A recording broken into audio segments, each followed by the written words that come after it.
আমাদের এই দুর্গোৎসব শারদোৎসব আমরা এটা গর্ব করে বলি। আমাদের দেশের সংবিধানে ডেমোক্রেটিক একটা গণতান্ত্রিক প্রজাতন্ত্র ধর্মনিরপেক্ষতার আদলে তৈরি, কিন্তু কখন যেন শঙ্কা বোধ করি যে কাশ্মীর থেকে কন্যাকুমারী, আসাম থেকে গুজরাট, আমাদের দেশের মানচিত্রে এক থাকবে তো, যেখানে বারাসাতের বহু পুজো দুর্গোৎসব পালিত হয় যৌথ উদ্যোগে, কোথাও রামচন্দ্র দাস সম্পাদক, কোথাও আনিসুর রহমান সভাপতি।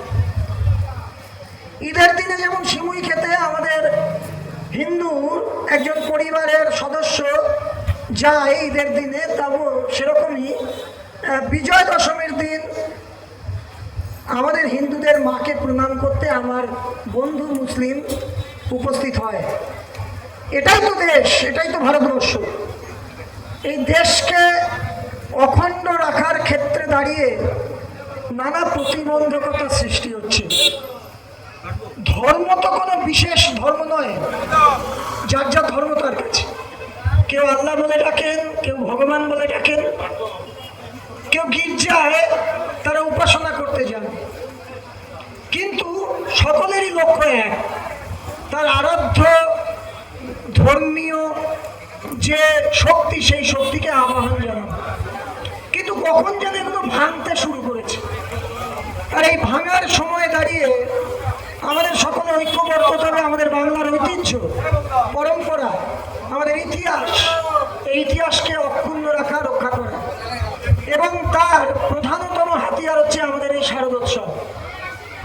আমি ইতিহাস পড়তে পড়তে দেখেছি যে 1610 খ্রিস্টাব্দে সাবর্ণ রায়চৌধুরীর জমিদার বংশে আমাদের দেশের প্রথম শারদোৎসব শুরু হয়। কিন্তু সেই জমিদার বংশের শারদোৎসবের গণ্ডি পেরিয়ে কখন যেন বারোয়ারির পোশাক পরতে শুরু করে এই শারদোৎসব, এবং ধীরে ধীরে তা মানুষের মধ্যে আরও বেশি বিস্তৃতি ঘটে। এই শারদোৎসব আরও বেশি করে ছোট বড় ধর্মের গণ্ডিকে অতিক্রম করে নতুন মাধুর্য নিয়ে আরও বেশি মানুষের কাছে উপস্থিত হয়। সুতরাং এই শারদোৎসব কোনো বিশেষ ধর্মের পুজো নয়, আমি মনে করি। এই শারদোৎসব হচ্ছে মিলনোৎসব। এই শারদোৎসব হচ্ছে মানুষকে মানুষের আলিঙ্গনাবদ্ধ হওয়ার উৎসব। এই শারদোৎসব হচ্ছে অনেক বেশি মানুষের সমন্বয়ের সেতু রচনা করার মেলবন্ধনের উৎসব। সুতরাং এই শারদোৎসবের ব্যাপৃতি অনেক বেশি। আমরা যেন এটাকে ছোট করে না দেখি, সংকীর্ণ গণ্ডির মধ্যে এটাকে আবদ্ধ না রাখি। সুতরাং এই বিস্তৃত মানসিকতা নিয়েই বনমালীপুরের মৈত্রী সংঘ ধীরে ধীরে আরও আমার বিরোধিতা হচ্ছে জনবিরোধী কর্মসূচির ক্ষেত্রে দাঁড়িয়ে বিরোধিতা করা, আয়না হিসাবে নিজেকে দাঁড় করিয়ে শাসক দলের নেতিবাচক দৃষ্টিভঙ্গিগুলোকে সংশোধিত করার প্রয়াস গ্রহণ করা। সেই দিক থেকেই বিরোধী দলনেতা সংসদীয় গণতন্ত্রে যার ভূমিকা, যে ভূমিকা, সেই ভূমিকা পালন করার চেষ্টা করছি। এটা ইতিবাচক ভূমিকাই হবে আমি আশা করি।